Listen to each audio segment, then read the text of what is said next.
Hi viewers, welcome to my channel. நான் போடுற எல்லா வீடியோவும் நோட்டிஃபிகேஷன் ஆகும்னா பக்கத்துல இருக்க subscribe பட்டனை press பண்ணிட்டு பக்கத்துல இருக்க ஐகான் பெல்லையும் press பண்ணிடுங்க.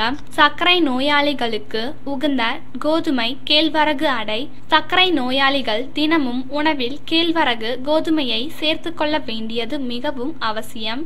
இன்று இந்த இரண்டு மாவையும் வைத்து அடை செய்வது எப்படி என்று பார்க்கலாம். தேவையான பொருட்கள்: கோதுமை மாவு 1 கப், கேழ்வரகு மாவு அரை கப், சீரகம் 1/2 டீஸ்பூன், வெங்காயம் 3, பச்சை மிளகாய் 4, கருவேப்பிலை சிறிதளவு, உப்பு, கடலை எண்ணெய் தேவைக்கேற்ப.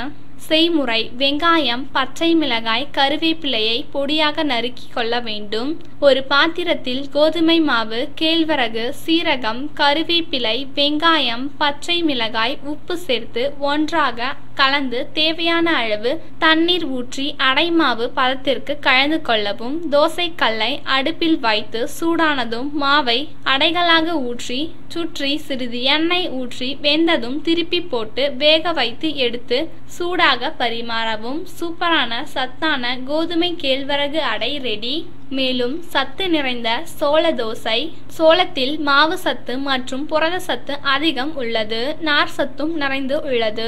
இன்று சோள மாவில் தோசை செய்வது எப்படி என்று பார்க்கலாம். தேவையான பொருட்கள்: சோளம் 50 கிராம், உளுந்து 100 கிராம், வெந்தயம் 2 மேஜை கரண்டி, உப்பு தேவையான அளவு. செய்முறை: சோளம், உளுந்து, வெந்தயம் இவற்றை ஊற வைத்து தனியாக தோசை மாவு பதத்திற்கு அரைத்து உப்பு சேர்த்து கலந்து கொள்ளவும். 5 மற்றும் 6 மணி நேரம் புளி வைத்து தோசையாக ஊற்றி எடுக்கவும். சூப்பரான சத்தான சோள தோசை ரெடி.